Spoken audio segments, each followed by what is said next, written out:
ეს ბანერი გაშალეს დღეს თბილისის სახელმწიფო უნივერსიტეტის კორპუსთან პროფესორ მასწავლებლებმა. ერთმანეთსა და დანარჩენ საზოგადოებას შეახსენეს, რომ განათლება ქართული ოცნების ხელში საფრთხეშია.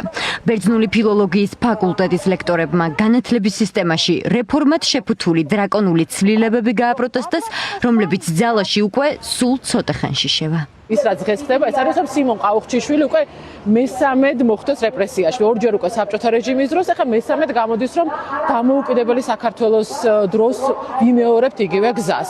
ამიტომ აი თითეული ასე თქვა დარგის ასე დაშლა, ეს ნიშნავს მთელი განათლების სისტემის მოშლას. და ეს არ არის მხოლოდ შენობა, ეს არის მეცნიერება, ეს არის მთლიანად საზოგადოების შექმნა, რომელიც ხდებოდა წლების მანძილზე და ესე მოხდება მისი დეფრაგმენტაცია და დაშლა დღევანდელ დღეს აი განათლების რეფორმის გზით. პროფესორ მასწავლებლები შიშობენ, რომ პოლიტიკურ мотивაციასთან ერთად ოცნებას შესაძლოა კომერციული მიზნებიც ამოძრავებდეს და უნივერსიტეტების ისტორიული შენობების დაპატრონებასაც გეკმოვდეს.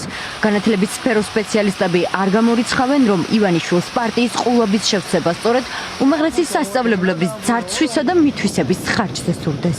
უნივერსიტეტს მე მგონი ჯერ კიდევ ქონდა ცოტა ხნის წინ იმის იმედი, რომ ეგრეთ წოდებული პარლამენტი არ მიიღებდა ამ რეფორმას, რომელსაც ჩვენ დეფორმას უწოდებთ, თუმცა როგორც ხედავთ, დაჩქარებულად მიიღეს.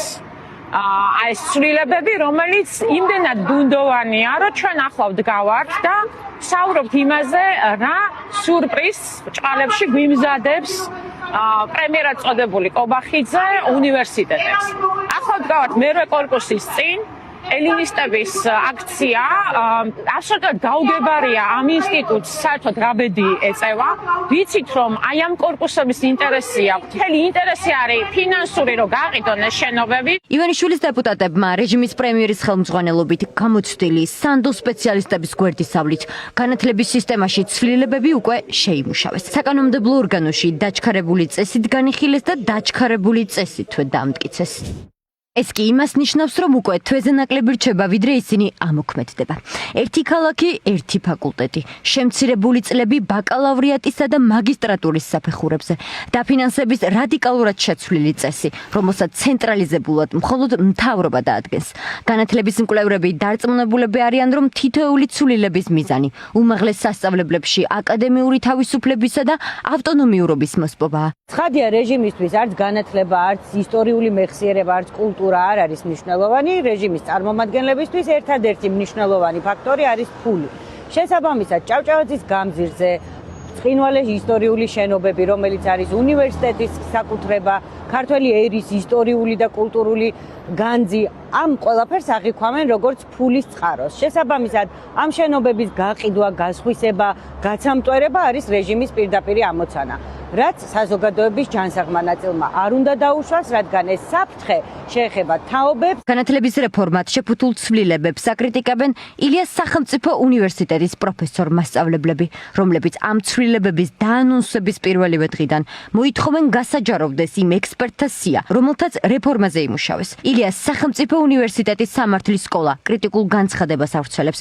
ხელს განცხადებას 60 ლექტორი აწერს, მათ შორის მოწვეული და ასოცირებული პროფესორები არიან. არ შეიძლება განათლება და განათლების და ზოგადად აკადემიური სივრცის მოწყობის მთავარი მიზეზი იყოს ეკონომიკური. თავისუფალი უნდა იყოს პოლიტიკური და ეკონომიკური ინტერესებისაგან. ამ შემთხვევაში ჩემი აზრით სახეზე გვაქვს პოლიტიკურიც და ეკონომიკური ინტერესიც.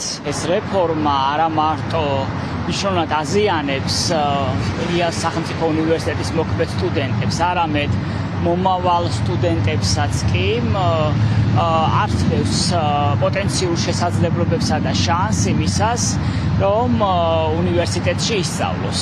და ფაქტობრივად ეს რეფორმა არათუ შეესაბამება უმაღლესი განათლების გაუმჯობესების მიზნებს, არამედ ეწინააღმდეგება და ფაქტობრივად ანგრევს სამართლის სკოლის მიერ მანამდე მიღწეულ შედეგებს. განათლების სადავო რეფორმა მხოლოდ უმაღლეს სასწავლებლებს არ ეხება. საფრთხის წინაშე დგანან სკოლებიც. ეგრეთ წოდებული რეფორმის თანახმად ყველა საჯარო სკოლაში მხოლოდ განათლების სამინისტროს მომზადებული სახელმძღვანელოებით ასწავლიან.